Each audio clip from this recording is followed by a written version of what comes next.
Aristotle 3 விஷயங்கள் சொல்றாரு. என்னென்ன சொல்றாருன்னா, ஒரு நேச்சுரல் மோஷன்னா என்ன? வயலன்ட் மோஷன்னா என்ன? அப்புறம் ஒரு 2 டிஃபரெண்ட் மாஸ் பாடிஸ ஒரு ஹைட்லேருந்து டிராப் பண்ணும்போது, அதுக்கு என்னென்ன மாற்றங்கள் நடக்குதுன்னு 3 ஆக்ஷன் சொல்றாரு அரிஸ்டாட்டில். 3 டெஃபினேஷன் குடுக்குறாரு.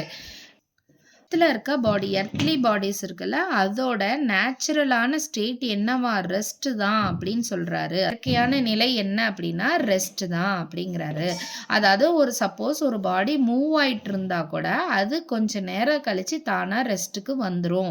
அதனால இதை தான் நேச்சுரல் மோஷன் அப்படின்னு சொல்றாரு. அதுவே இப்ப நம்ம ஒரு ஒரு ஒரு பாடி மேல ஒரு ஃபோர்ஸ் ஆக்ட் ஆச்சு, புஷ் ஆர் புல் அப்படின்னு நம்ம படிச்சோம் இல்லையா?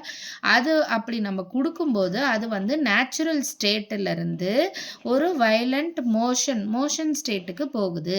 இது எதனால? Force dependent. வெயிட் இருக்கிற பொருள் எடுத்து ஒரு குறிப்பிட்ட ஹைட்ல இருந்து நம்ம டிராப் பண்ணும்போது என்ன சொல்றாரு? என்ன நடக்கும்னா, heavier body falls faster then the lighter one.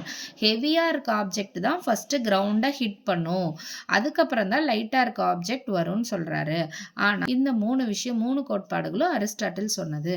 அடுத்தது கலீலியோ என்ன சொல்றாரு அப்படின்னா, கலீலியோவும் இதே ஃபோர்ஸ், மோஷன், இனர்ஷியா ஆஃப் பாடிஸ்னு 3 விஷயங்களை சொல்றாரு. என்ன அப்படின்னா, இப்போ இந்த நேச்சுரல் ஸ்டேட் ஆஃப் எர்த்லி பாடி சொன்னார்ல, அவர் ரெஸ்ட்ன்னு சொன்னார் இல்லையா அரிஸ்டாட்டில். கலீலியோ என்ன சொல்றாரு? இல்ல அது ரெஸ்ட்லயும் இருக்கலாம், இல்லைன்னா யூனிஃபார்ம் மோஷன் அப்படிங்கிறாரு. அதாவது a body in motion will continue to be in the same state of motion as long as எது வரலும் as long as there is no external forces applied. எந்த எக்ஸ்டர்னல் ஃபோர்ஸும் அப்ளை பண்ணல அப்படின்னா அதுல மோஷன்ல இருந்துச்சுன்னா அது மோஷன்லயே இருக்கும், ரெஸ்ட்ல இருந்தா ரெஸ்ட்ல இருக்கும்னு சொல்றாரு. இப்போ ஒரு ஃபோர்ஸ் அப்ளை பண்றோம். ஃபோர்ஸ் அப்ளை பண்ணோம்னா என்ன பண்ணா, ஒரு ஃபோர்ஸ் அப்ளை பண்ணோம்னா ஒரு பாடி டக்குன்னு உடனே மூவ் ஆயிருமா? கிடையாது. ஃபர்ஸ்ட் அந்த பாடி என்ன பண்ணுமா? ரெசிஸ்ட் பண்ணுமா? அதாவது ரெசிஸ்ட்னா என்ன? தடை கொடுக்குமா? அதாவது அதோட சேஞ்ச் இன் தட் ஸ்டேட், அதோட ஸ்டேட்டை ஒரு நிலையில இருந்து இன்னொரு நிலைக்கு மாத்துறதுக்குள்ள அது ரெசிஸ்ட் பண்ணும். அதோட ரெசிஸ்டன்ஸ் பேரு தான் என்னன்னா இனர்ஷியா. வேக்யூம்ல எடுத்துக்கிறாரு. ஒரு வேக்யூம்ல ஒரு குறிப்பிட்ட ஹைட்ல அது என்ன சைஸ் வேணாலும் இருக்கலாம், ஷேப் வேணாலும் இருக்கலாம், மாஸ் வேணாலும் இருக்கலாம்.